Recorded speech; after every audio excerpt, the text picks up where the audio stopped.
औरत का जिस्म इख्तियार करते ही उसने मुझे रोक कर कहा, बाहर मत जाना। और मेरे दिल पर एक खौफ सा तारी हो गया। इंसानी चीख की भयानक आवाज़ ने मेरी आसाब को हिला कर रख दिया। ऊपर से एक मुर्दा और जिंदा होकर मर्तबान से निकल कर मेरे सामने आन खड़ी हुई। मैंने बोलना चाहा, लेकिन खौफ के मारे मेरा हल्क खुश्क हो गया और अब भीख वक़्त कई इंसानों की चीखों की आवाज़ें बुलंद होने लगी थी और ये आवाज़ें ऐसे लग रहा था जैसे हमारी कोठी की तरफ बढ़ रही हैं। ढक्कन के खुलते ही एक ऐसी भयानक चीख की आवाज़ बुलंद हुई और जिससे जंगल की फिजा देर तक गूंजती रही।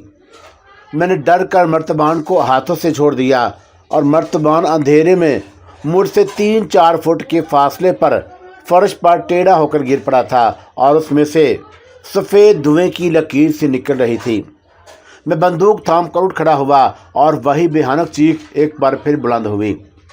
मैं बाहर को भागने लगा तो अचानक मर्तबान में से निकलते हुए धुएं ने एक जिंदा औरत की शक्ल इख्तियार कर ली और ये औरत वही थी जिसे मेरी आंखों के सामने तख्त पर लिटाकर कत्ल किया गया था। उसके सर पर सफ़ेद हीरों का ताज था और गले में सफ़ेद मोतियों की माला। बाल खुले थे और वो गुलाबी रंग की रेशमी साड़ी में मलबूस थी। औरत का जिस्म इख्तियार करते ही उसने मुझे रोक कर कहा, बाहर मत जाना। और मेरे दिल पर एक खौफ सा तारी हो गया। इंसानी चीख की भयानक आवाज़ ने मेरे असाब को हिला कर रख दिया था। ऊपर से एक मुर्दा औरत जिंदा होकर मर्तबान से निकल कर मेरे सामने आन खड़ी हुई थी।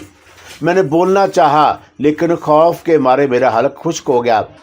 अब भीख वक़्त कई इंसानों की चीखों की आवाज़ें बुलंद होने लगी और ये आवाज़ें ऐसे लग रहा था जैसे हमारी कोठी की तरफ बढ़ रही हों।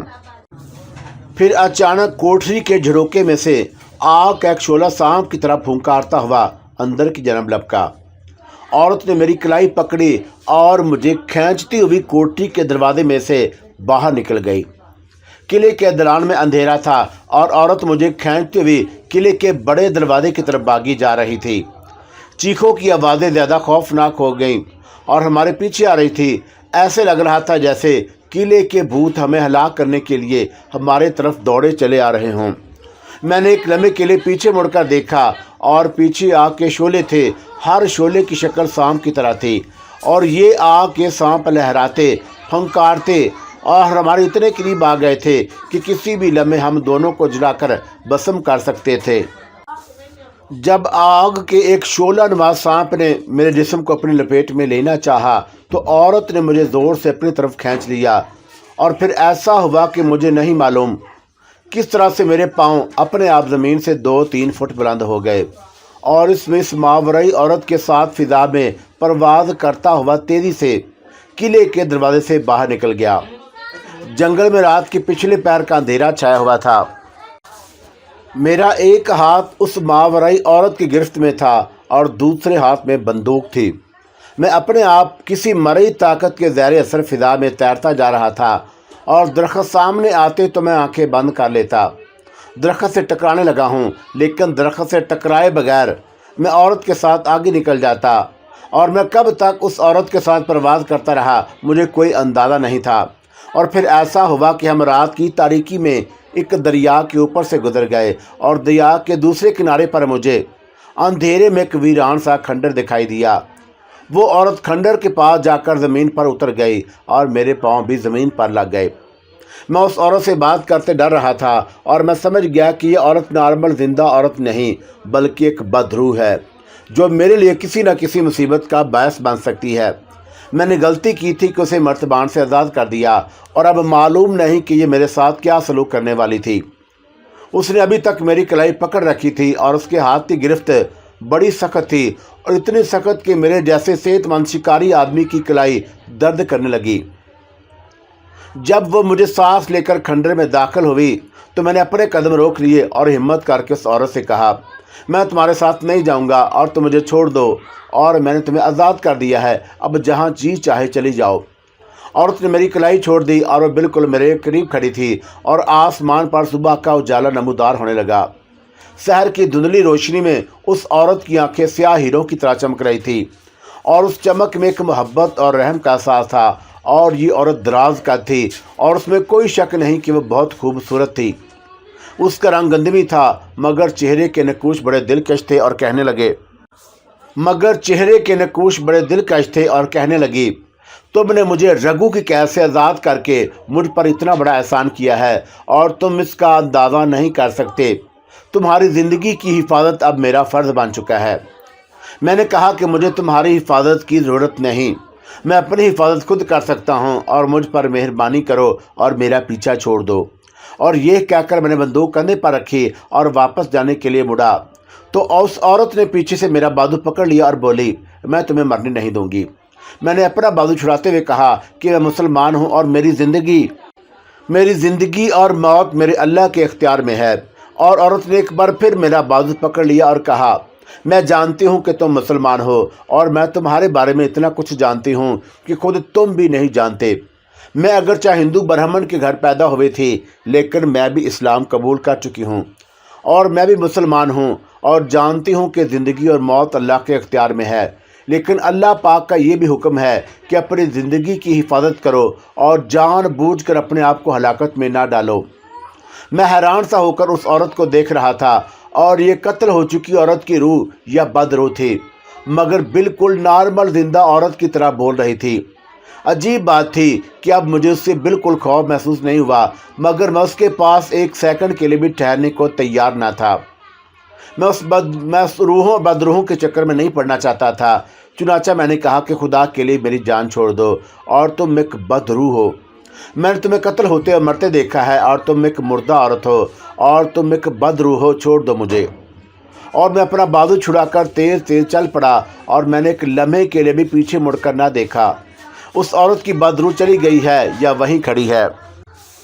صبح کا نور چاروں طرف جنگل میں پھیلنے لگا اور میرے رخ دریا کی طرف تھا۔ یہ وہی دریا تھا جس کے اوپر سے وہ عورت مجھے پرواز کرتے ہوئے لائی تھی، اور جیسے جیسے میں آگے بڑھ رہا تھا جنگل زیادہ گھنا ہوتا جا رہا تھا۔ درخت اتنے گنجان تھے کہ انہوں نے سارے جنگل پر ایک چھت ڈال رکھی تھی۔ ان درختوں کے نیچے دن کی روشنی شاید کبھی نہیں پہنچتی تھی۔ دریا اس جنگل کے پار تھا اور مجھے امید تھی کہ دریا پار کوئی نہ کوئی گھاٹ ضرور ہوگا اور جہاں سے دیہاتی لوگ دریا پار کرتے ہیں، اور میں وہیں سے دریا پار کر کے کسی ریلوے اسٹیشن پر پہنچنے کی کوشش کروں گا تاکہ وہاں سے کوئی گاڑی پکڑ کر اس منحوس جنگل سے نکل جاؤں۔ بری ہوئی ڈبل بیرل بندوق میں نے کندھے پر رکھی ہوئی تھی اور میگزین والا تھیلا اس منحوس قلعے کی کوٹری میں ہی بھاگتے وقت رہ گیا تھا، اور صرف ایک چاقو میری جیکٹ کی جیب میں تھا۔ چاقو میں نے نکال کر ہاتھ میں پکڑ لیا اور کیونکہ درختوں کے درمیان اگی ہوئی جھاڑیوں اور درختوں سے لٹکتی بیلیں میرے راستے میں آ رہی تھی اور میں چاقو سے انہیں کاٹ کر گزرنے کے لیے راستہ بناتا جا رہا تھا۔ آخر یہ گنجان جنگل ختم ہو گیا اور میں نے اپنے سامنے ایک ٹیلے کو دیکھا جس کے دامن میں ایک سیاہ چٹان راستہ روکے کھڑی تھی، اور میں حیران ہو رہا تھا کہ ابھی تک دریا کا کنارہ کیوں نہیں آیا۔ یہ سوچ کر کہ شاید دریا ٹیلے کے عقب میں بہہ رہا ہو، میں ٹیلے کی طرف بڑھا۔ چٹان کے قریب پہنچا ہی تھا کہ جنگل ایک بھیانک انسانی چیخ کی آواز سے گونج اٹھا۔ میں ڈر کر وہیں کھڑا ہو گیا اور بندوق سیدھی کر لی۔ چیخ کی آواز کے فوراً بعد چٹان کے پیچھے سے ایک سیاہ فام آدمی نمودار ہوا اور اس کے ہاتھ میں ننگی تلوار تھی۔ اس کی سرخ آنکھوں سے چنگاریاں پھوٹ رہی تھیں اور وہ تلوار لہراتا میری طرف چلا آ رہا تھا، اور میں نے فوراً اس پر فائر کر دیا۔ بندوق کا دھماکہ ہوا مگر میں یہ دیکھ کر لرز گیا کہ اس سیاہ فام آدمی پر بندوق کے فائر کا کوئی اثر نہ ہوا، اور وہ تلوار اٹھائے مجھے قتل کرنے دوڑتا ہوا میری طرف آ رہا تھا۔ اور جب وہ مجھ سے 15-20 فٹ دور رہ گیا تو میں نے دل کا نشانہ لے کر ڈبل بیرل گن کا دوسرا فائر کیا، اور اس گن میں سے 2 کارتوس تھے اور جس کے ایک فائر سے طاقتور شیر بھی گر پڑتا، مگر اس سیاہ فام حبشی پر کوئی اثر نہ ہوا، حالانکہ دونوں فائر میں نے قریب سے کیے تھے، اور سیاہ فام حبشی کسی دیو کی طرح اونچا لمبا تھا، اور اس نے مجھ پر جیسے ہی تلوار کا بھرپور وار کرنا چاہا اور وہ ایسے لڑکھڑا کر پیچھے کو گرا جیسے کسی نے اسے دھکا دے دیا ہو، اور یہ دھکا میں نے نہیں دیا تھا۔ مجھ پر تو موت سے پہلے کا سکتہ طاری ہو چکا تھا، کیونکہ وہ دیو ہیکل سیاہ فام حبشی تلوار اوپر اٹھائے اتنی تیزی سے میرے قریب پہنچ گیا تھا کہ اگر اسے دھکا نہ لگتا تو اس نے چشمے زون میں میری گردن اڑا دینی تھی۔ اب میں اس بات پر حیران تھا کہ اس کو آگے سے دھکا کس نے دیا اور وہاں میرے اور سوا اور کوئی نہیں تھا۔ سیاہ فام حبشی زمین پر پڑا اور اس کے سینے میں ایک لمبا خنجر اترا ہوا تھا اور خون کا فوارہ ابل رہا تھا۔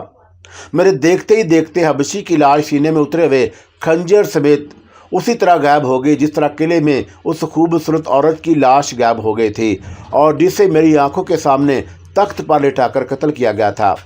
یہ سارا بھٹکی ہوئی بدروحوں، بھوتوں اور چڑیلوں کا کھیل تھا اور اس حقیقی اور پاکیزہ دنیا سے کوئی واسطہ نہیں تھا۔ میرے ساتھ بھی ان بدروحوں کی مخلوق کا کوئی رشتہ نہ جڑتا، اگرچہ میں سیاہ سی بھی مرتبہ نہ کھولتا، لیکن مجھے بدروحوں اور اسیب زدہ حویلیوں اور قلعوں کو سوراخ لگانے کا شوق لے ڈوبا اور میں نے بدروحوں کی حقیقت معلوم کرنے اور ان کی پر اسرار دنیا کا مشاہدہ کرنے کے شوق میں اس مرتبان کو کھول دیا تھا اور جس میں ایک بدروح قید تھی۔ یہ ساری مصیبت میری اپنی لائی ہوئی تھی اور اس لیے بزرگ کہہ گئے ہیں کہ آدمی کو اپنی حد کے اندر رہ کر اللہ کے دکھائے ہوئے راستے پر چلتے ہوئے پاکیزہ اور سادہ زندگی بسر کرنی چاہیے، اور خواہ مخواہ ادھر ادھر ہاتھ پاؤں مارنے سے آدمی کو کچھ نہیں ملتا اور وہ نیکی تو اور سادگی کے راستے سے بھی بھٹک جاتا ہے۔ بہرحال اب میں پھنس گیا تھا اور اسی کوشش میں لگا ہوا تھا کہ کسی طرح ان بدروحوں کے چکر سے نجات حاصل کر لوں، مگر مجھے محسوس ہو رہا تھا کہ یہ کام اتنا آسان نہیں اور میرے بس میں بھی نہیں ہے، اور میری حالت اس آدمی جیسی ہو گئی تھی جو دلدل میں پھنس گیا ہو اور ایک پاؤں دلدل سے باہر نکالتا ہو تو دوسرا پاؤں دلدل میں اور زیادہ دھنس جاتا ہو۔ میں نے اپنے دل میں خدا کو حاضر ناظر جان کر توبہ کر لی کہ آئندہ کبھی کسی جن بھوت چڑیل یا کسی اسیب کے کھوج میں نہیں نکلوں گا، اور آئندہ کے لیے تو خدا نے ضرور مجھے معاف کر دیا تھا، لیکن جو کام میں خراب کر چکا تھا اسے ٹھیک ہوتے ہوتے بھی وقت چاہیے تھا۔ حبشی کی خون آلود لاش غائب ہوتے ہی میں اس منحوس جگہ سے آگے چل دیا اور میں جنگل کی دریا والی سرحد کے قریب پہنچ گیا۔ کچھ دیر کے بعد میں جنگل سے باہر نکل آیا اور سامنے دریا بہہ رہا تھا، مگر وہاں نہ کوئی گھاٹ تھا نہ کشتی نظر آ رہی تھی۔ دریا کا پار زیادہ چوڑا نہیں تھا اور میں اسے تیر کر پار کر سکتا تھا، اور میں دریا میں اترنے کی تیاری کر ہی رہا تھا کہ مجھے ایک طرف سے کشتی آتی دکھائی دی۔ میں وہیں رک گیا اور کشتی میں ایک ملاح بیٹھا اسے چلا رہا تھا اور کشتی کا رخ اسی طرف تھا جدھر میں کھڑا تھا۔ کشتی میرے قریب آ کر کنارے پر رک گئی اور کشتی کا ملاح ایک 15-16 سالہ لڑکا تھا۔ کہنے لگا کہ بابو، دریا پار جانا ہے تو آ جاؤ، اور میں تمہیں دیکھ کر ہی آیا ہوں۔ میں نے کہا ہاں بھائی، مجھے پار لے چلو۔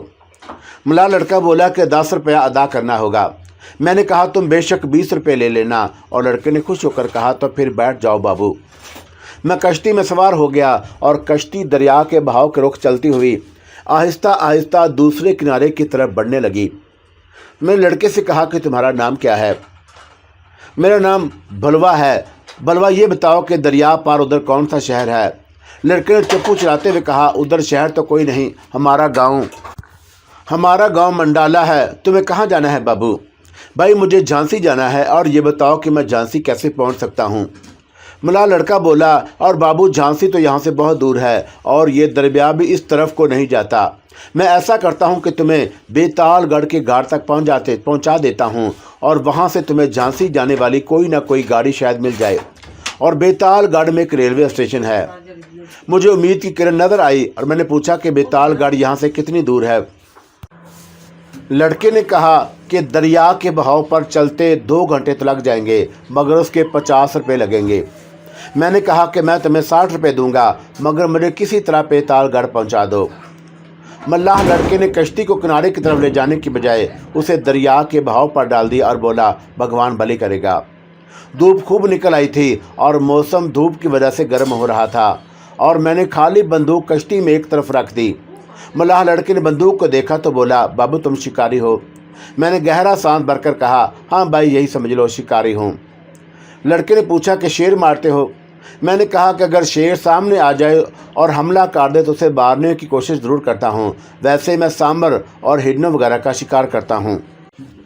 لڑکا کہنے لگا کہ بابو جس جنگل سے تم آ رہے ہو وہاں تو بھوت پریت رہتے ہیں، اور میں لڑکے سے زیادہ گفتگو نہیں کرنا چاہتا تھا، مگر اس کے سوالوں کے جواب دینے پر مجبور تھا، اور اس طرح میں اس کے رحم و کرم پر تھا، اور میں نے بے دلی سے کہا پتہ نہیں رہتے ہوں گے۔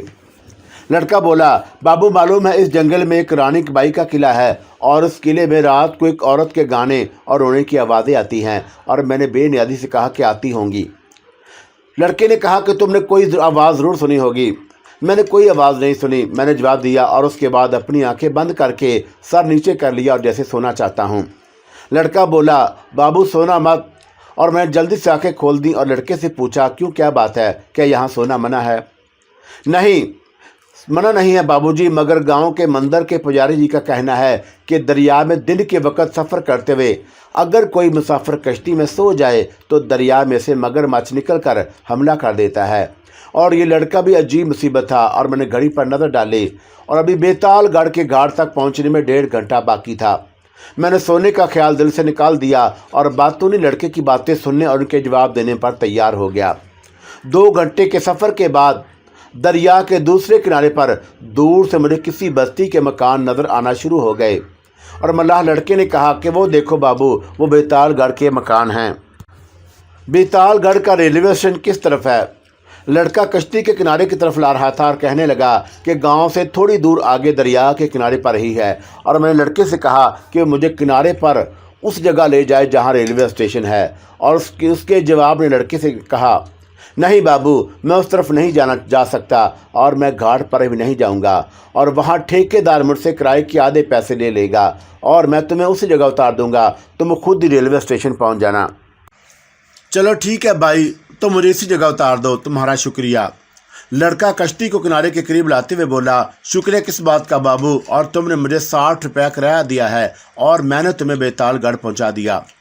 ملاح لڑکے نے کشتی کنارے پر ایک طرف کر کے کھڑی کر دی، اور میں بندوق کندھے سے لٹکا کر کشتی سے اتر گیا اور جیب سے پیسے نکالنے لگا کہ لڑکے کو 60 روپے دوں، اور میری پشت کشتی کی طرف تھی، اور جیب سے روپے نکال کر میں نے کشتی کی طرف منہ کیا تو یہ دیکھ کر حیرت زدہ رہ گیا کہ وہاں نہ کشتی تھی اور نہ ملاح لڑکا، اور دریا کا کنارہ خالی پڑا تھا، اور 10 روپے کے 6 نوٹ میرے ہاتھ میں تھے، اور میں عالم حیرت میں ڈوبا دریا کی طرف دیکھ رہا تھا۔ دریا میں دور دور تک کسی کشتی کا نام و نشان تک نہ تھا۔ میں نے کرنسی نوٹ واپس جیب میں رکھے اور گاؤں کی طرف چل پڑا، اور کافی بڑا گاؤں تھا۔ کھیتوں میں کچھ کسان کام کر رہے تھے، اور ملاح لڑکے نے کہا تھا کہ ریلوے اسٹیشن گاؤں کی دوسری جانب دریا کے قریب ہی ہے، اور میں گاؤں کا چکر کاٹ کر اس کی دوسری طرف نکل آیا۔ یہاں مجھے ذرا اونچائی پر ایک ریلوے سگنل دکھائی دیا، اور اس کی رہنمائی میں بیتال گڑھ کے اسٹیشن پہنچ گیا، اور یہاں سے بٹاوا تک مجھے ایک پیسنجر ٹرین مل گئی۔ بٹاوا چھوٹا سا جنکشن تھا، اور وہاں سے ریلوے لائن جھانسی کو جاتی تھی، اور 2 گھنٹے مجھے انتظار کرنا پڑا۔ میں نے اسٹیشن پر ہی کچھ کھا پی لیا، اور جھانسی جانے والی گاڑی آئی تو میں اس میں بیٹھ گیا، اور وہاں سے جھانسی کافی دور تھا۔ دن کے 2 بجے اس نے مجھے جھانسی پہنچا دیا، اور یہاں سے مجھے ایک میل ٹرین مل گئی۔ اس نے مجھے دوسرے دن بمبئی پہنچا دیا، اور اسٹیشن سے آٹو رکشہ لے کر میں سیدھا اپنے دوست جمشید کی آٹو اسپیئر پارٹس کی دکان پر آ گیا۔ جمشید دکان پر ہی تھا، اور اس نے مجھے دیکھا تو کاؤنٹر چھوڑ کر میرے پاس آ کر بولا، یہ کیا، کوئی شکار مار کر نہیں لائے؟ اور مامندر کے جنگلوں میں تو سامبر اور ہرن بہت ہوتے ہیں۔ میں نے رکشے سے اترتے ہوئے کہا، اور مجھے دیکھ کر ہرن اور سامبر بھاگ گئے تھے۔ اور جمشید نے رکشے میں مزید جھانک کر دیکھا اور بولا، اور میگزین کا تھیلا کہاں چھوڑ آئے ہو؟ اور میں نے کہا کہ جنگل میں ایک جگہ سو گیا تھا اور کوئی اٹھا کر لے گیا۔ جمشید بولا، چلو نہا دھو کر کپڑے بدل لو اور کھانا اکٹھا کھائیں گے۔ اس دوران میں سوچتا رہا کہ رانی بائی کے قلعے میں میرے ساتھ جو واقعہ پیش آیا ہے اس کے بارے میں جمشید کو بتاؤں یا اس سے اس بات کو راز ہی رکھوں، اور آخر میں نے یہی فیصلہ کیا کہ یہ راز مجھے اپنے تک ہی محدود رکھنا چاہیے، اور جمشید کو کچھ نہیں بتانا چاہیے، اور اس کو بتانے کا کوئی فائدہ بھی نہیں تھا۔ اسے بتا بھی دیتا تو اس نے مجھے برا بلا ہی کہنا تھا کہ تم بمبئی کے قرب و جوار میں شکار کھیلنے گئے تھے، اور جھانسی کی طرف کیسے نکل گئے، اور رانی بائی کیسی بھی قلعے میں جانے کی تمہیں کیا ضرورت تھی؟ اور ویسے بھی جمشید سیدھا سادہ شکاری ٹائپ کا دنیا دار آدمی تھا، اور اس قسم کی ماورائے عقل اور مافوق الفطرت باتوں کے بارے میں وہ مجھے کوئی مفید مشورہ نہیں دے سکتا تھا۔ میں نے اور جمشید نے اکٹھے بیٹھ کر رات کا کھانا کھایا۔ जमशेद मुझसे शिकार के बारे में बातें पूछने लगा कि कहाँ कहाँ फिरे, रातें जंगल में कहाँ गुजारी और कोई शिकार क्यों नहीं मिला। इन सब बातों का मैंने उसे एक ही जवाब दिया कि इस बार शिकार में मेरा जी नहीं लगा था और मैं ज़्यादातर जंगलों में घूमता फिरता रहा था। जमशेद ने मेरी तरफ घूर कर देखा और कहने लगा कि तुम मुझसे कुछ छुपा तो नहीं रहे फ़ैरोज़।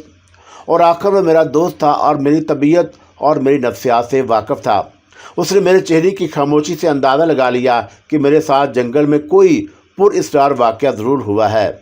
और मैंने कहा कि तुमसे मुझे कुछ छुपाने की क्या ज़रूरत है, अगर कोई ख़ास बात हुई होती तो मैं सबसे पहले तुम्हें बता देता। और फिर मैंने जानबूझकर गुफ्तगू का मौजू तब्दील करते हुए कहा कि मुल्क के सियासी हालात बड़ी तेज़ी से बदल रहे हैं। पाकिस्तान बनकर रहेगा और मास्टर तारा सिंह ने ऐलान कर दिया है कि हम पाकिस्तान नहीं बनने देंगे। जमशेद बोला कि मास्टर जी सिखों के सही लीडर नहीं, कांग्रेस ने उन्हें वर्गलाया हुआ है और मुझे डर है कि पंजाब में फसादात शुरू हो जाएंगे। और मैं भी ऐसे ही सोच रहा था और मैंने जमशेद से कहा कि तुम बम्बई में हो और बम्बई एक समूहपूर्ण पॉलिटिशियन शहर है और यहाँ कुछ ना हो, लेकिन पंजाब में बहुत खून खराबा होगा और मैं सोचता हूँ कि अमृतसर से अपने घर चला जाऊँ। वहाँ तुम्हारा कौन है? एक दुकान है और एक छोटा सा बाग है और थोड़ी सी ज़मीन जिस पर तुम्हारे चचा ने कब्जा कर रखा है। और ना तुम्हारे वहाँ माँ बाप है और ना बहन भाई और ना बीवी बच्चे, और वहाँ जाकर क्या करोगे? मैं तो कहता हूँ कि बम्बई में मेरे पास ही रुक जाओ, पाकिस्तान बन गया तो यहाँ से पाकिस्तान चले जाना।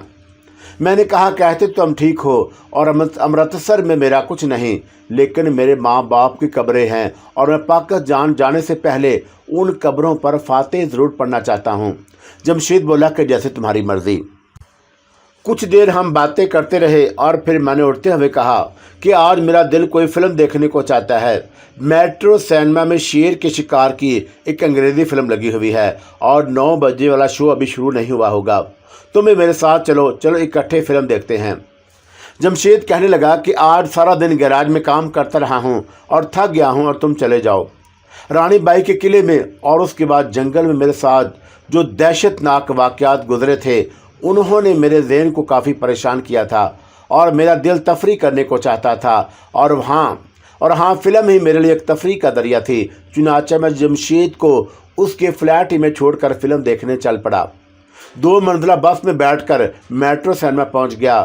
और अगर आप कभी बम्बई गए हैं तो आपको मालूम होगा कि मेट्रो सिनेमा बम्बई के गेटवे ऑफ इंडिया के करीबी वाक़या है और वहां अंग्रेज़ी फ़िल्में लगा करती थीं। 6 बजे वाला शो ख़त्म होने में कुछ वक्त बाकी था और मैं सिनेमा के पास ही एक ईरानी होटल में चाय पीने बैठ गया। और उस ज़माने में बम्बई से गुजराती, हिंदी और अंग्रेज़ी के अलावा उर्दू के भी 2-3 अखबारात शाया होते थे और जिनमें रोज़नामा खिलाफत बम्बई के मुसलमानों में बड़ा मकबूल था। मैंने घड़ी देखी और फिल्म का आखिरी शो शुरू होने में आधा घंटा रह गया था। मैं उठकर मेट्रो सिनेमा आ गया और वहां आखिरी शो के लिए टिकट वाली खिड़की खुल चुकी थी। मैंने सेकंड क्लास का टिकट लिया और सिनेमा हॉल में आकर बैठ गया। हॉल में हल्की हल्की अंग्रेज़ी मौसीकी की आवाज़ आ रही थी और लोग आहिस्ता आहिस्ता हॉल में आ रहे थे। मैं अपनी सीट पर खामोश बैठा उन अजीबो गरीब और नाकाबिल यकीन वाक़यात पर गौर कर रहा था जो मेरे साथ गुजर चुके थे। मुझे यकीन नहीं आ रहा था कि इस किस्म के वाक़यात हकीकी ज़िंदगी में भी पेश आ सकते हैं और ऐसी बातें तो ख्वाब में हुआ करती हैं और वो भी डरावने ख्वाब। मेरी आंखों के सामने बार बार किला रानी बाई के बारे के बड़े कमरे का मंजर आ जाता और जब मेरी आंखों के सामने एक खूबसूरत नाजुक अंदाम औरत को और जिसने महारानियों वाला हीरो का ताज पहन रखा था एक तख्त पर लिटाकर कत्ल कर दिया गया हो और फिर उसकी लाश गायब होकर धुआं बन गई और धुएं ने औरत के जिस्म की शक्ल इख्तियार कर ली हो और दर्द पोश आदमी उसे एक मर्तबान में बंद कर दिया हो। फिर मुझे वो मंजर खौफनाक याद आ जाता कि जब मैंने चबूतरे के शगाफ में से मर्तबान निकाल कर उसका ढक्कन खोल दिया था और उसमें से हसीनो जमील औरत की रूह या बदरूह एक चीख के साथ आज़ाद हो गई थी और उसकी चीख से सारा जंगल लर्ज़ गया था। फिर मुझे ख्याल आता कि किसी तरह वो बदरूह जिंदा औरत की शक्ल में मेरे सामने ज़ाहिर हो गई थी और मुझे मेरे दुश्मनों से बचाकर हवा में उड़ाती हुई दूर दरिया पार ایک پرانے کھنڈر میں لے گئی تھی اور اس نے میرا شکریہ ادا کرتے ہوئے کہا تھا کہ تم نے مجھے رگو کی قید سے آزاد کر کے مجھ پر اتنا بڑا احسان کیا ہے کہ تم اس کا اندازہ نہیں کر سکتے۔ اب تمہاری زندگی کی حفاظت میرا فرض بن چکا ہے۔ اور پھر جب میں نے اسے کہا تھا کہ مجھے تمہاری حفاظت کی ضرورت نہیں اور مجھ پر مہربانی کرو اور میرا پیچھا چھوڑ دو، میں مسلمان ہوں اور میری زندگی اور موت اللہ کے اختیار میں ہے، تو اس حسین اور پر اسرار عورت نے جو اپنے مقتول جسم کی بدرو تھی، اس نے کہا تھا کہ میں بھی اسلام قبول کر چکی ہوں اور میں بھی مسلمان ہوں، لیکن اللہ پاک کا حکم ہے کہ انسان کو جان بوجھ کر اپنے آپ کو ہلاکت میں نہیں ڈالنا چاہیے۔ مگر میں اس بدرو کے پاس ایک منٹ کے لیے بھی ٹھہرنا نہیں چاہتا تھا، اور اس نے میرا بازو پکڑا تو میں اسے چھڑا کر جنگل میں دریا کی طرف چل دیا۔ اور پھر مجھے وہ حبشی یاد آ گیا جس نے جنگل میں مجھ پر تلوار سے حملہ کیا، لیکن عین وقت پر کسی غیبی روح نے اس سیاہ فام حبشی کو ہلاک کر دیا، اور میں وہاں سے ڈر کر دریا کی طرف بھاگنے لگا۔ اور پھر مجھے وہ ملاح لڑکا یاد آ گیا جس نے مجھے کشتی میں بٹھا کر بیتال گڑھ تک پہنچایا تھا، اور جب میں اسے کرائے کے لیے پیسے دینے کے لیے اس کی طرف مڑا تھا تو ملاح لڑکی کشتی سمیت غائب ہو چکا تھا۔ اور یہ سارے واقعات ایک فلم کی طرح میری آنکھوں کے سامنے سے گزر رہے تھے۔ میرے کان میں اس حسین و جمیل عورت کی آواز ابھی تک گونج رہی تھی کہ جب اس نے مجھے خبردار کیا تھا کہ میری زندگی خطرے میں ہے اور اب اس کا فرض بن گیا ہے کہ وہ میری جان کی حفاظت کرے۔ یہ ساری باتیں میری عقل اور فہم سے باہر تھی، لیکن جو کچھ میں اپنی آنکھوں سے دیکھ چکا تھا اس پر مجھے یقین کرنا پڑ رہا تھا، اور میں انہی پریشان خیالات کے ساتھ اپنی سیٹ پر بیٹھا ہوا اچانک سینما ہال کی روشنیاں بجھ گئیں اور پردہ سیمی پر سے ریشمی پردہ آہستہ آہستہ اوپر کو اٹھنے لگا، اور پھر فلم شروع ہو گئی۔ جنگل کا سین تھا اور ایک شکاری شیر کی تلاش میں جنگل میں جا رہا تھا، اور میرا ذہن کہیں اور بھٹک رہا تھا۔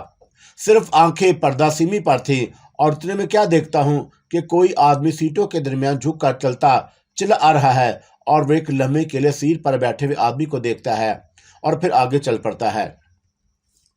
اس کا رخ میری طرف تھا، اور جب وہ میرے قریب آیا تو میں نے ہال کی ہلکی ہلکی روشنی میں اسے پہچان لیا۔ وہ میرا دوست جمشید تھا۔ جمشید نے مجھے پہچان لیا اور میرے کان کے قریب منہ لے جا کر بولا، فیروز ایک ایمرجنسی ہو گئی ہے، ذرا باہر آؤ۔ اور میں جلدی سے اٹھا جمشید کے ساتھ سینما ہال سے باہر آ گیا۔ جمشید کچھ پریشان بھی تھا اور جلدی میں بھی، اور میں نے اس سے پوچھا کہ بات کیا ہے جمشید، اور میں نے تمہیں اتنا پریشان کبھی نہیں دیکھا۔ جمشید جلدی چل رہا تھا اور کہنے لگا کہ پریشانی کی کوئی بات نہیں فیروز، بس مجھے تمہاری تھوڑی سی مدد کی ضرورت پڑ گئی ہے۔ میں نے کچھ نہ کہا اور میں بھی اس کے پیچھے تیز قدموں سے چلنے لگا، اور دل میں دعا مانگ رہا تھا کہ یا اللہ خیریت ہو، اور اس شخص کو اچانک میری کیا ضرورت پڑ گئی۔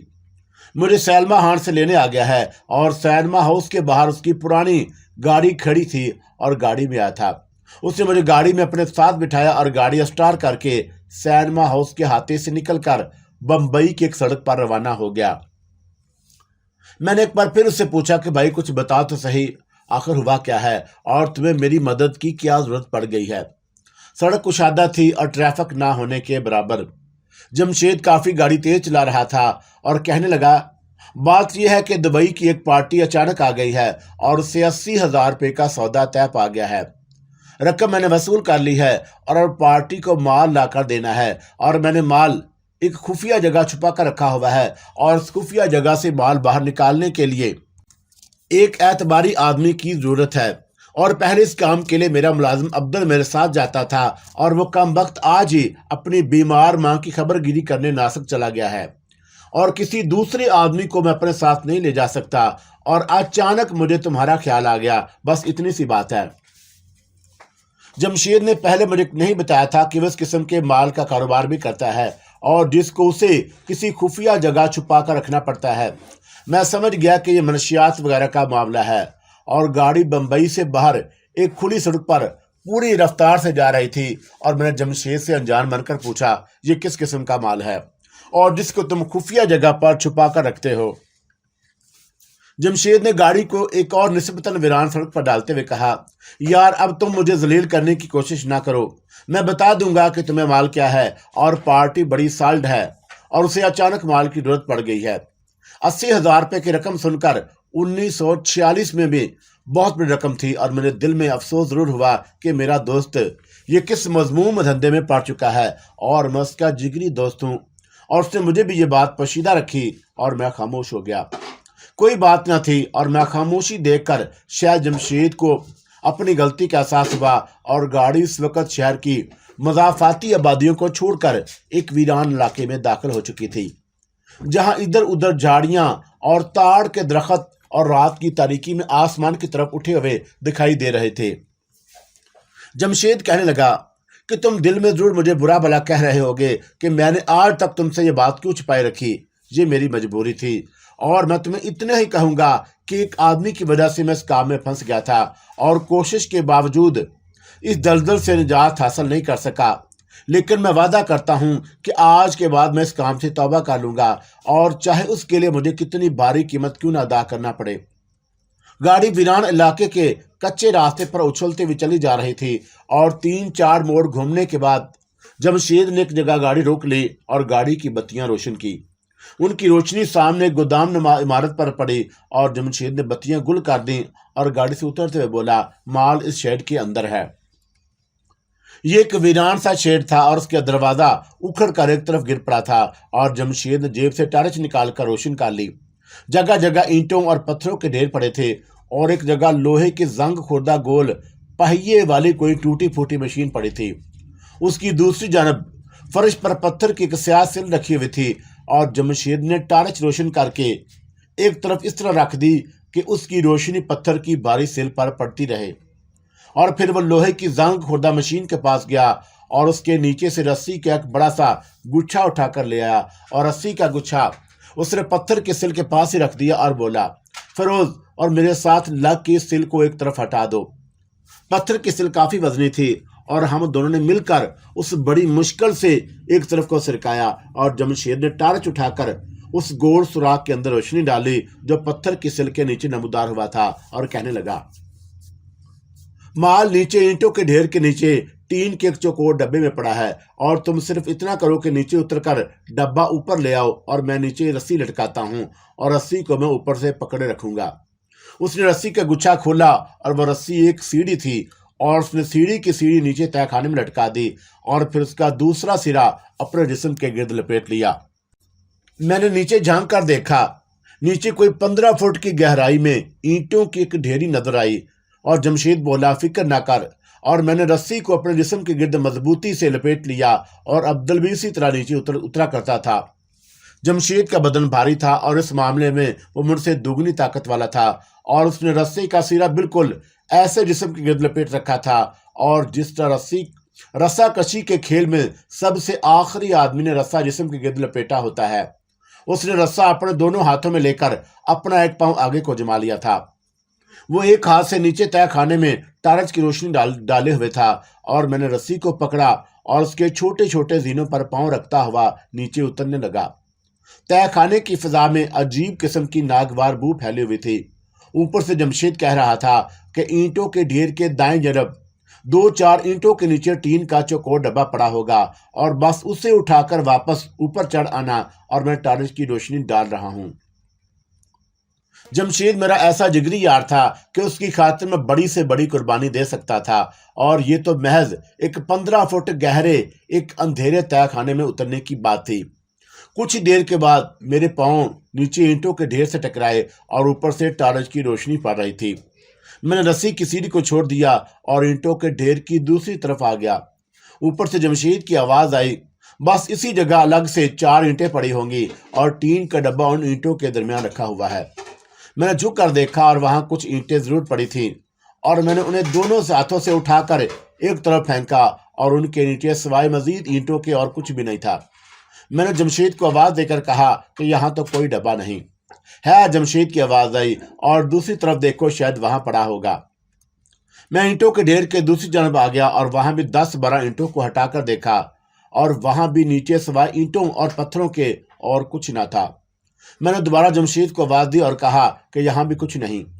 ऊपर से जमशेद की आवाज आई, ये कैसे हो सकता है, और मैंने खुद डब्बा माल से भरकर यहाँ रखा था और जरा अच्छी तरह से देखो।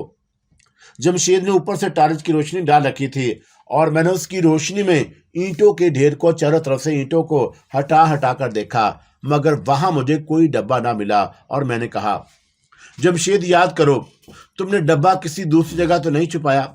اوپر سے جمشید نے کہا کہ ایسا کرو، کونے میں جا کر دیکھو اور کہیں میں نے غلطی سے کونے میں نہ رکھ دیا ہو۔ اس نے ٹارچ کی روشنی کونے میں پھینکی اور کونے میں بھی اینٹ پتھر بکھرے ہوئے تھے، اور میں کونے میں جا کر جھک کر دیکھنے لگا۔ اچانک ٹارچ کی روشنی بجھ گئی، اور بالکل ایسے جیسے گھروں میں کبھی کبھی اچانک بتی چلی جاتی ہے، اور میں نے جھنجھلا کر کہا، ٹارچ کیوں بجھا دی؟ ٹارچ روشن کرو، اور مجھے اندھیرے میں کچھ نظر نہیں آتا۔ جمشید نے کوئی جواب نہ دیا، اور اس کے ساتھ ہی مجھے کنویں نما تہہ خانے کے منہ پر پتھر کی باری سے رکھنے کی آواز سنائی دی، اور میں دوڑ کر اس جگہ آ گیا جہاں چھت کا سوراخ تھا۔ سوراخ پتھر کی سل سے بند ہو چکا تھا، اور میں نے چلا کر کہا، جمشید، یہ مذاق مجھے بالکل پسند نہیں، اور سل کو ہٹاؤ اور ٹارچ کی روشنی ڈالو، اور مجھے اندھیرے میں کچھ دکھائی نہیں دیتا۔ میں اسے مذاق سمجھ رہا تھا، مگر بہت جلد مجھ پر یہ ہولناک انکشاف ہو گیا کہ یہ مذاق نہیں تھا، اور اوپر سے جمشید نے کوئی جواب نہ دیا، اور میں نے اسے 2-3 بار آوازیں دیں، مگر جمشید تو جیسے تہہ خانے کے منہ پر پتھر کی بھاری سل رکھ کر جا چکا تھا۔ میں نے دونوں ہاتھ فضا میں ادھر ادھر ہلائے کہ اگر رسی لٹک رہی ہو تو اس کے سہارے اوپر چڑھ کر پتھر کی سل کو ہٹانے کی کوشش کروں، مگر وہاں کوئی رسی لٹکی ہوئی نہیں تھی، اور تہہ خانے کا منہ بند کرنے سے پہلے جمشید نے رسی کو اوپر کھینچ لیا تھا، اور یقین کرے کہ میں سناٹے میں آ گیا۔ میں کبھی یقین نہیں کر سکتا تھا کہ جمشید بھی ایسی حرکت کر سکتا ہے اور مجھے تہہ خانے میں بند کر کے چلا جائے۔ میں تہہ خانے کے گپ اندھیرے میں حیران و پریشان بالکل ساکت کھڑا اوپر دیکھ رہا تھا، اور میں نے ایک بار پھر جمشید کو آوازیں دینا شروع کر دیں، جمشید، بس کافی مذاق ہو چکا اور میرا دم گھٹ رہا ہے، مجھے باہر نکالو۔ لیکن کوئی اوپر ہوتا تو مجھے جواب دیتا، اور اوپر تو موت کی خاموشی چھائی ہوئی تھی۔ تب مجھے یقین کرنا ہی پڑا کہ جمشید مجھے تہہ خانے میں چھوڑ کر جا چکا ہے، مگر اس نے میرے ساتھ ایسا کیوں کیا؟ اور کیا وہ پاگل ہو گیا ہے؟ ضرور وہ پاگل ہو چکا ہے، اور اس کے دماغ کا کوئی پرزہ ڈھیلا ہو گیا ہے، ورنہ تو وہ ایسا کبھی کر ہی نہیں سکتا کہ مجھے گاڑی میں بٹھا کر اس ویران جگہ پر لائے اور تہہ خانے میں بند کر کے چلا جائے۔ جب مجھے یقین ہو گیا کہ جمشید نے اپنے ہوش و حواس میں ایسا نہیں کیا، تو میں نے وہاں سے نکلنے کے بارے میں سوچنا شروع کر دیا۔ پہلے تو مجھے اندھیرے میں کچھ دکھائی نہیں دے رہا تھا، اور پھر آہستہ آہستہ اندھیرے میں اینٹ پتھروں کے ڈھیروں کے خاکے ابھرنے لگے، اور میں اس بات کی تصدیق کرنا چاہتا تھا کہ کیا واقعی جمشید نے یہاں منشیات کا کوئی ڈبہ چھپایا ہوا تھا یا نہیں۔ اور میں نے اندھیرے ہی کونے میں اینٹوں کو ادھر ادھر ہٹا کر دیکھا، اور وہاں کچھ بھی نہ تھا۔ اسی طرح میں نے چاروں کونوں کی چھان بین کی، اور کسی جگہ بھی مجھے وہ ٹین کا ڈبہ نہ ملا، اور جس کو حاصل کرنے کی خاطر جمشید مجھے وہاں لایا تھا۔ تو کیا یہ سب اس کی سازش تھی؟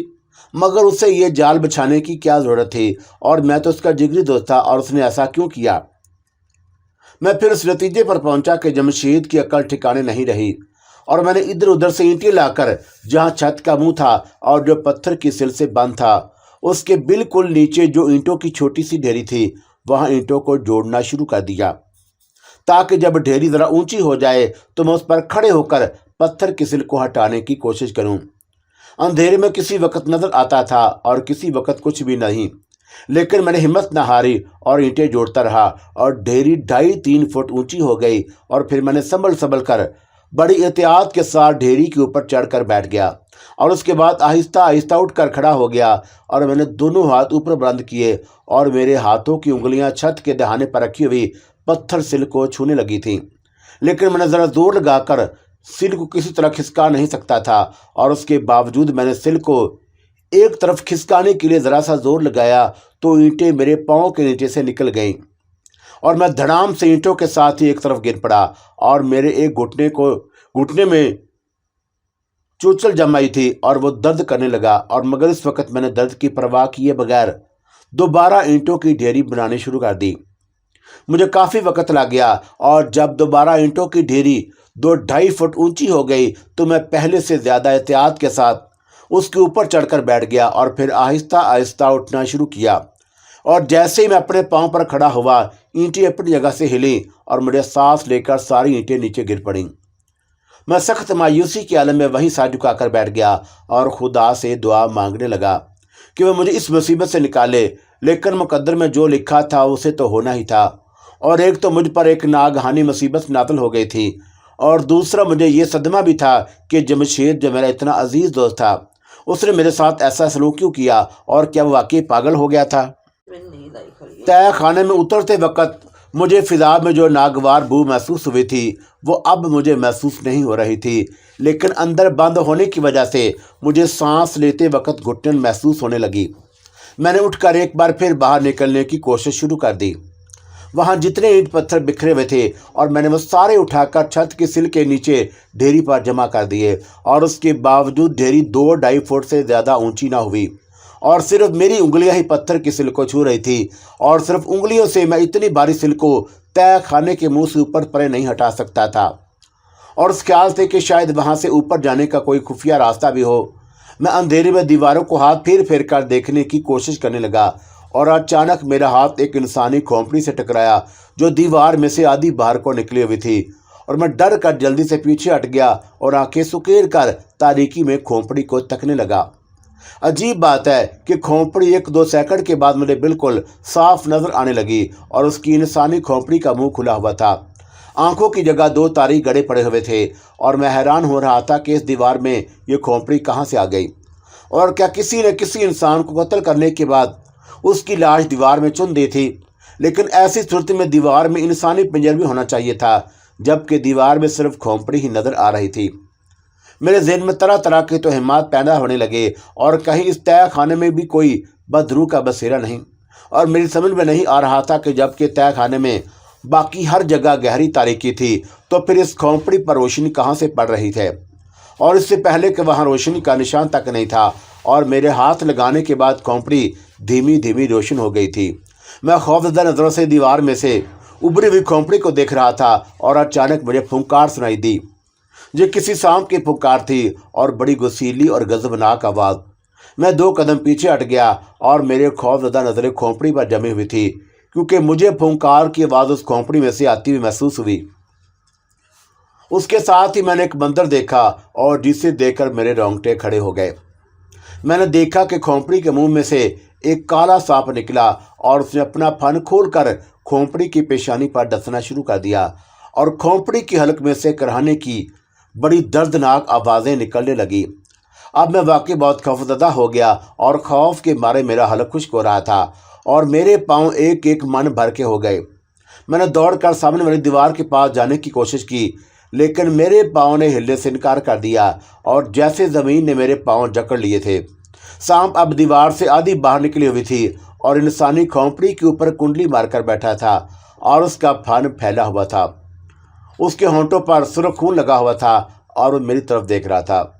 और थोड़ी थोड़ी देर के बाद फुंकारता, और फिर अचानक सांप ने मेरे ऊपर छलांग लगा दी, और मेरे हलक से एक चीख निकल गई। दूसरे लम्हे मैंने देखा कि जैसे ही सांप मेरे चेहरे से टकराया, और किसी ने जैसे उसके दुम से पकड़कर जोर से दीवार के साथ पटक दिया, और सांप के दीवार के साथ टकराते ही एक भयानक इंसानी चीख बुलंद हुई, और सांप भी गायब हो गया, और दीवार में उभरी हुई खोपड़ी भी गायब हो गई। और मैंने दिल में कलमा पाक का विर्द करना शुरू कर दिया, क्योंकि मैं समझ गया था कि यह सब बदरूहों का खेल है जो मुझ पर हमला कर रही हैं, और कुदरत मुझे उनसे महफूज कर रही है। और तय खाने की घुटन बहुत बढ़ गई थी, और अब मेरे लिए सांस लेना मुश्किल हो रहा था, और मैं ऐसे जल्दी जल्दी सांस ले रहा था जैसे आदमी नज़ाक के आलम में हो। और मुझे महसूस होने लगा कि तय खाने की फिजा में से ऑक्सीजन गायब होना शुरू हो गई है, और मेरे अंदाजे के मुताबिक इतनी जल्दी तय खाने से ऑक्सीजन कम नहीं होनी चाहिए थी, और ऐसे लग रहा था कि कोई गैबी ताकत फिजा की ऑक्सीजन को जज़ब कर रही है, और मेरा सांस उखड़ना शुरू हो गया। मुझे अपने कानों में घंटियों और चीखों की आवाज़ें आने लगी, और आंखों के आगे डरावनी शक्लें गर्दिश करने लगी, और फिर मुझ पर नींद बेहोशी तारी हो गई। मैं खड़े खड़े वहीं ईंटों के ढेर पर गिर पड़ा, और मैं कुछ होश में था और कुछ होश में नहीं था। मेरी आंखें नीम थी, और यानी थोड़ी सी खुली हुई थी, और मुझे तय खाने की तारीकी में दीवार का धुंधला धुंधला खाका नजर आ रहा था। उस दीवार में एक साया धुएं की तरह लहराता हुआ नमूदार हुआ, اور दीवार से बाहर आते ही उस साए ने एक भेड़िए की शक्ल इख्तियार कर ली और जिसकी सुर्ख आंखों में से चिंगारियां फूट रही थी। और फिर साए ने एक मगरमच्छ की शक्ल इख्तियार कर ली जो मुंह फाड़े मेरी तरफ बढ़ रहा था और जैसे मुझे अपने नोकीले दांतों में दबोच लेगा। और ये मगरमच्छ मेरे करीब आते आते एक स्याह फाम औरत बन गई जिसके जबड़ों से खून के कतरे उसके जिस्म पर टपक रहे थे और उसके दोनों हाथों में छुरियां थी और उन छुरियों के साथ भी खून लगा हुआ था और वह अपने जर्द नोकीले दांत निकाले उड़ाते हुए मेरी तरफ बढ़ रही थी। मैं जानता था कि वह मुझे कत्ल करने वाली है, मगर मैं पत्थर की तरह पड़ा था और अपनी जगह से जरा सी भी हरकत न कर सकता था। मेरे पास आकर उसने दोनों छुरियों वाले हाथ ऊपर उठा लिए और एक चीख के साथ मेरे सीने और पेट पर वार किया, लेकिन अभी उसकी छुरियां मेरे जिस्म से 1 फुट ऊंची होंगी कि उससे स्याफाम चड़ेल नुमा औरत के हलक से निकलती चीख आधी और उसके हलक के अंदर ही रह गई और उसकी गर्दन ऐसे कटकर उसके कंधों से नीचे गिर पड़ी जैसे किसी गैबी इंसान ने उसकी गर्दन पर तलवार का भरपूर वार किया हो। स्याफाम औरत का सर धड़ से अलग हो गया और सर जमीन पर गिरा हुआ था, मगर धड़ अपनी जगह उसी तरह कर खड़ा था और मैं आध खुली पथराई हुई आंखों से उसे देख रहा था। उसकी कटी हुई गर्दन में से खून निकल कर उसके जिस्म पर आबशारों की तरह बह रहा था और फिर उसका धड़ खड़े खड़े ऐसे कांपने लगा जैसे उस पर लर्जा तारी हो गया हो। और अचानक स्याफाम औरत की कटी हुई गर्दन के अंदर से एक स्याह सांप खून आलूद शार्क की तरह तड़प कर बाहर निकला और उसने फन खोल कर फुंकार मारी और औरत के सीने पर 3-4 मरतबा डस लिया। औरत का जिस्म खड़े खड़े मोम की तरह पिघल कर बहने लगा और चंद लम्हों के अंदर अंदर स्याफाम औरत का मुर्दा धड़ पानी की तरह बहते बहते गायब हो गया। और फिर दीवार में मेरी निगाहों के बिल्कुल सामने रोशनी का एक हाला नमूदार हुआ और मैं गौर से देखने लगा। रोशनियों के इस दायरे में बाग का एक रास्ता बना हुआ था और जिसकी दोनों जनब फूलों वाली क्यारियां थी और रोशनी के इस दायरे की तरफ से ताज़ा हवा आकर मेरे चेहरे को छूने लगी और इस हवा में खुदा जाने क्या ताकत थी कि मेरे जिस्म की खोई हुई तवानाई वापस आ गई और मैं उठकर बैठ गया। फिर मैं उठा और खुदावंदे करीम की इस गैबी अमदाद पर उसका शुक्रिया अदा करते करते रोशनी के दायरे के अंदर चला गया। रोशनी के दायरे के अंदर आते ही मुझे महसूस हुआ कि मैं को खुशनुमा खूबसूरत बाग में हूँ और जिसके आसमान पर मोतियों की तरह तारे चमक रहे हैं। मैंने पीछे मुड़कर देखा और पीछे कोई तहखाना और तहखाने की दीवारें नहीं थी और पीछे भी उसी बाग की एक खूबसूरत रवश थी जिस पर सितारों की रोशनी पड़ रही थी। और मैं खड़े होकर हैरत से दाएं बाएं देखने लगा कि मैं कहाँ था और कहाँ आ गया हूँ।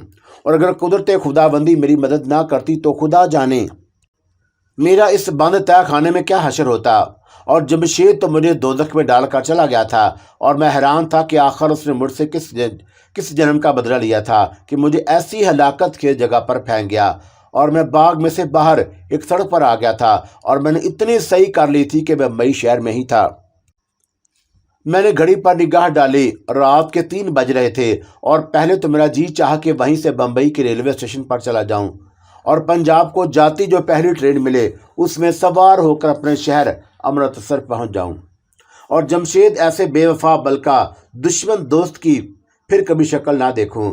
और फिर ख्याल आया कि कम अज़ कम एक बार तो उसके पास रूठ जाकर उसे दलील करूं और उससे पूछूं कि आखिर मैंने उसके साथ क्या बुराई की थी और जिसका उसने मुझसे यूँ बदला लिया कि मुझे अंधे तहखाने में बंद करके मौत के हवाले कर दिया। सड़क दोनों जानब दूर दूर तक खाली पड़ी थी और खंभों की बत्तियां रोशन थीं। ये बम्बई शहर से बाहर जाने वाली कोई सड़क थी और मुझे कोई अंदाज़ा नहीं था कि बम्बई में किस इलाके में हूँ। और मैंने यूं ही एक तरफ चलना शुरू कर दिया और पीछे से किसी गाड़ी की मुझ पर रोशनी पड़ी और मैंने कड़ कर पीछे देखा। कोई बहुत बड़ा ट्रक आ रहा था और मैंने इस ख्याल से उसे हाथ दे दिया कि शायद रुक जाए और मुझे बहुत कम उम्मीद थी, मगर ट्रक मुझसे थोड़े फासले पर आगे जाकर रुक गया और मैं दौड़कर उसके पास गया और ड्राइवर ने खिड़की में से सर निकालकर पूछा कि मैं कोलाया जा रहा हूँ, जाना है तो पीछे बैठ जाओ। मैंने कह दिया कि मुझे भी कोलाया जाना है और मैं ट्रक के पीछे जाकर उस पर चढ़ गया और एक तरफ बैठ गया। ट्रक चल पड़ा। हालांकि मुझे कोलाया नहीं जाना था बल्कि परेल के इलाके में जाना था और जहां मेरे दुश्मन दोस्त जमशेद की गिराज नुमा दुकान और ऊपर फ्लैट था। और कोलाया पहुंचकर मैं ट्रक से उतर गया और बम्बई बहुत वसी शहर था। सारी रात सड़कों पर टैक्सी वगैरह चलती रहती थी और मेरी जेब में पैसे मौजूद थे। میں نے ایک ٹیکسی لی اور پریل کے علاقے میں جمشید کے فلیٹ کے باہر آ کر ٹیکسی چھوڑ دی۔ جمشید کا گیراج بند تھا اور ایک طرف اس کی پرانی گاڑی کھڑی تھی اور جمشید کے فلیٹ کو سیڑھیاں جاتی تھیں اور سیڑھیوں کے دروازے پر گھنٹی کا بٹن لگا ہوا تھا اور اس بٹن کے اوپر رات کے وقت ایک سرخ بتی جلتی رہتی اور دروازہ بند تھا اور جی تو میرا چاہتا تھا کہ میرے پاس بھری ہوئی بندوق ہو اور گھنٹی بجانے پر جب جمشید نیچے آئے تو میں اسے فوراً گولی مار دوں۔ اور میں گھنٹی کا بٹن دبانے کے لیے آگے بڑھا تو میں نے دیکھا کہ جمشید کی گاڑی کا بونٹ ایک طرف سے اوپر اٹھا ہوا تھا اور گاڑی کا سارا انجن غائب تھا۔ میں نے دل ہی میں ہی جمشید کو گالی دی اور سوچا کہ کس قدر عیار شخص ہے، اور مجھے اندھے تہہ خانے میں مرنے کے لیے چھوڑ کر آنے کے بعد اس نے گاڑی کا انجن نکلوا کر ایک طرف رکھوا لیا تاکہ اگر میں اس پر کسی قسم کا الزام لگا دوں تو وہ کہہ سکے کہ میری گاڑی کا تو انجن ہی نکلا ہوا ہے اور میں تمہارے پاس گاڑی لے کر سینما ہاؤس کیسے آ سکتا تھا۔ میں نے کال بیل کا بٹن دبا دیا اور فلیٹ میں اوپر کسی جگہ گھنٹی بجی اور جس کی دھیمی سی آواز مجھے وہاں کھڑے کھڑے بھی سنائی دی، اور تیسری گھنٹی پر جمشید نے فلیٹ کے بازار والی کھڑکی کھول کر نیچے دیکھا اور نیند بھری آواز میں پوچھا کون ہے اس وقت، اور جمشید کی آواز سن کر میرا خون کھول اٹھا اور میرا جی اسے وہ تمام گالیاں دینے کو چاہا جو میں نے بچپن سے لے کر اس وقت تک سنی تھی، مگر میں نے اپنے غصے پر ضبط کرتے ہوئے اسے صرف اتنا ہی کہا کہ نیچے آؤ۔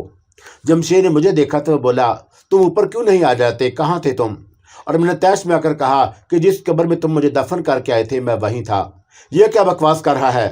اور جمشید نیچے آ گیا اور جیسے ہی میرے سامنے آیا میں نے زور سے اس کے منہ پر ایک تھپڑ مارا اور دوسرے ہاتھ سے تھپڑ مارنے ہی والا تھا کہ جمشید نے میرا ہاتھ پکڑ لیا۔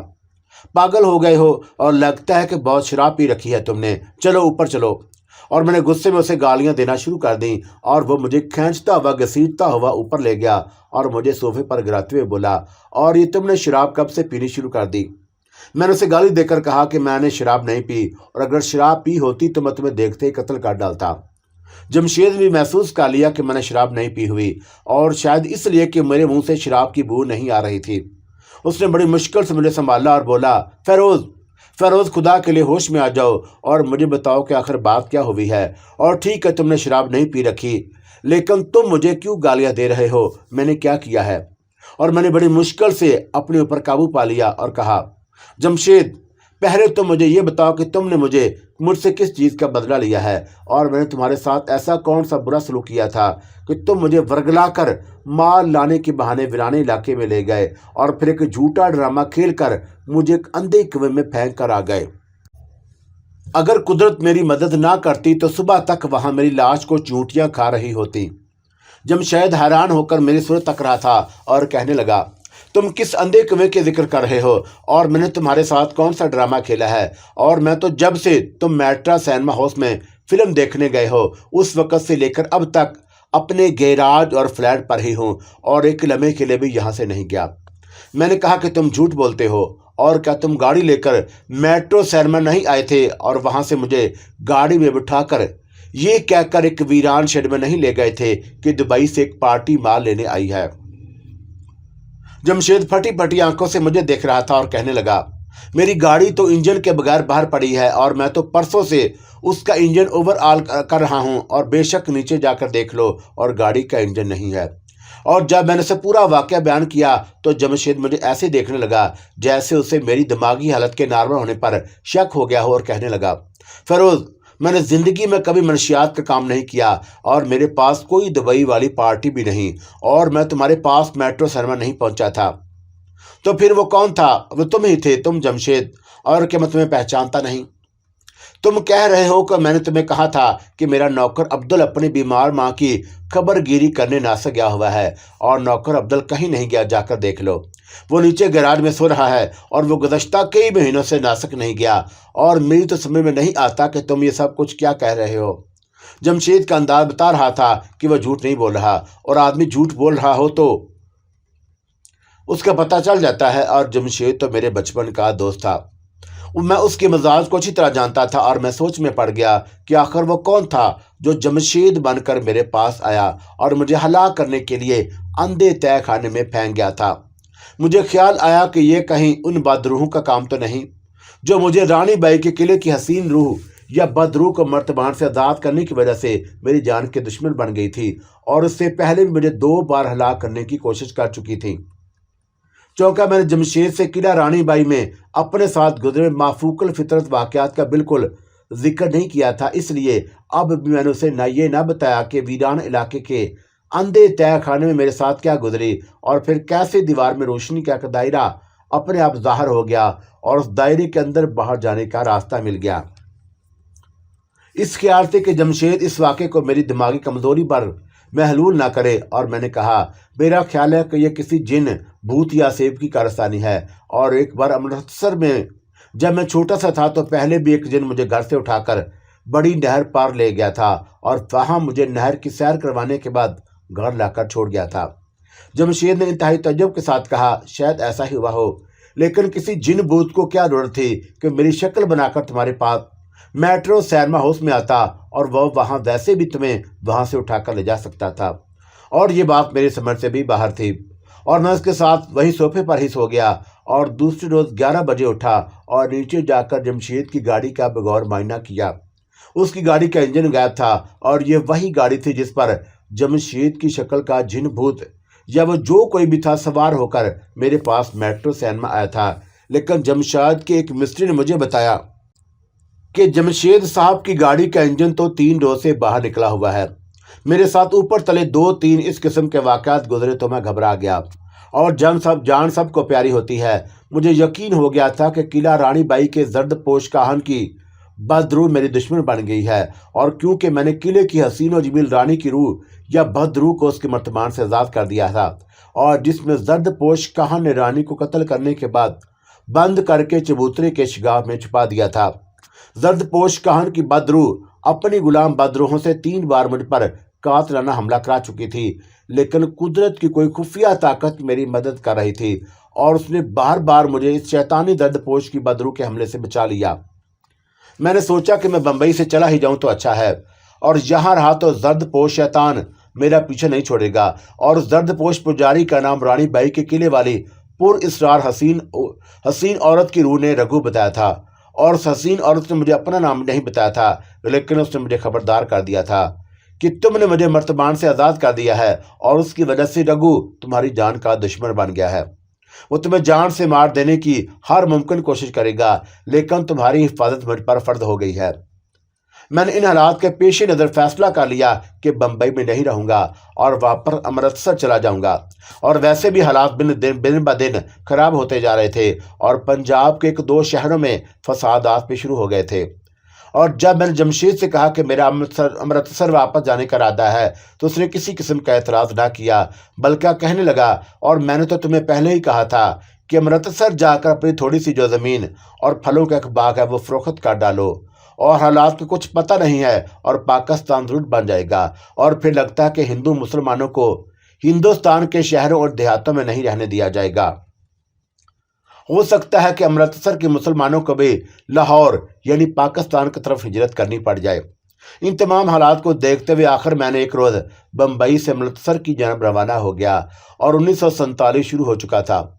जनवरी का महीना था और पंजाब में इस मौसम में बहुत सर्दी पड़ती है और हालात अभी तक नॉर्मल थे, फिजा में कशीदगी ज़रूर थी।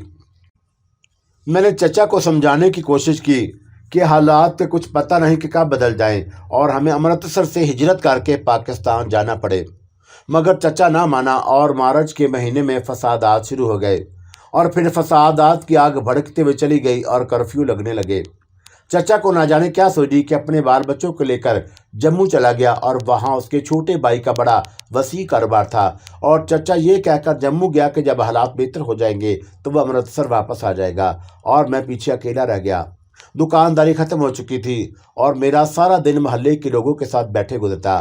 फसादात तेज़ होते गए और यहाँ तक कि 14 अगस्त का दिन करीब आ गया और मशरकी पंजाब से महाजरीन के लिए लुटे फुटे काफ़िले पाकिस्तान की तरफ हिजरत कर रहे थे, और हमारा मोहल्ला हिंदुओं सिखों के मोहल्लों में घिरा हुआ था और हमले का हर वक्त खतरा रहता। लेकिन अमृतसर के मुसलमान बड़ी दिलेरी के साथ फसादियों के हर हमले का डट कर मुकाबला कर रहे थे। लेकिन जब डोगरा और हिंदू गोरखा फौज भी फसादियों के साथ मिल गई तो हालात नादक शक्ल इख्तियार कर गए। फिर भी हमारी गली के मुसलमान पाकिस्तान हिजरत करने के लिए उन ट्रकों के इंतजार में थे जिन्होंने उन्हें पाकिस्तान पहुंचाना था। ट्रक तो कोई ना आए मगर डोगरा फौज आ गई और फौज ने दस्ती बमों से गली के मुंह पर चढ़ा हुआ लोहे का दरवाज़ा उड़ा दिया और गली में अफरा तफरी मच गई। जिसका मुंह जिधर मुंह उठा वो दौड़ पड़ा और मैं भी एक मकान के खुफिया दरवाजे में से निकलकर साथ वाले बाजार में आ गया और शाम का वक़्त था। बाजार सुनसान पड़ा था, कहीं कहीं इंसानों की लाशें पड़ी हुई थीं और सामने एक मकान में आग लगी हुई थी और रेलवे लाइन के पार मुहाजिरीन का कैंप था जहां से मुहाजिरीन को माल गाड़ियों के जरिए वाहगा यानी पाकिस्तान के बॉर्डर तक पहुंचा दिया जाता था और मैं इस कैंप में जाना चाहता था। मैं आबादी छोड़कर वीरान खेतों में से दौड़कर गुजरकर तार रेलवे लाइन पर आ गया और वहां से मुहाजिरीन कैंप 1 मील के फासले पर था। मैं तकरीबन दौड़ता हुआ जा रहा था और रेलवे लाइन के दूसरी तरफ आमों का बाग था और वहां शाम का अंधेरा छाया हुआ था। अचानक मुझे जय बजरंग बली के नारों की आवाज़ आई और मैं ज़्यादा तेज दौड़ने लगा और इतने में आमों की बाग में से हिंदू सिख फसादियों का एक जत्था तलवारें, बंदूकें और नेज़े लहराता हुआ नमूदार हुआ और उन्होंने मुझे घेर लिया और मुझे कत्ल करने ही वाले थे कि एक हिंदू ने कहा, इसे शमशान भूमि में ले चलो और हम इसे सती करेंगे। उन्होंने मेरे गले में रस्सी बांधी और मुझे खींचते हुए वापस आमों के बाग में ले आए और यहाँ से मुसलमानों और पाकिस्तान के खिलाफ नारे लगाते और एक वीरान जगह पर आ गए और जहाँ शुरू रात के मटियाले अंधेरे में एक अहाता सा नजर आ रहा था और वो मुझे अहाते के अंदर ले गए।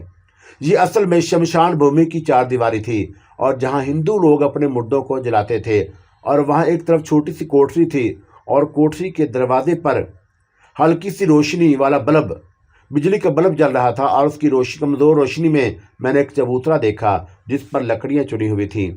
जब किसी मुर्दे को जलाना होता था तो चबूतरे पर लकड़ियों का फर्श बिछाकर मुर्दे को उस पर लटा दिया जाता था और फिर उसके ऊपर भी 2-3 फुट ऊंची लकड़ियां चुन दी जाती थीं और उसको चिता कहते हैं। और उसके बाद मुर्दे का कोई बेटा या करीबी अजीज चिता की लकड़ियों पर घी या तेल छिड़कर लकड़ियों को आंख दिखाता था और चिता मुर्दे समेत जलने लगती।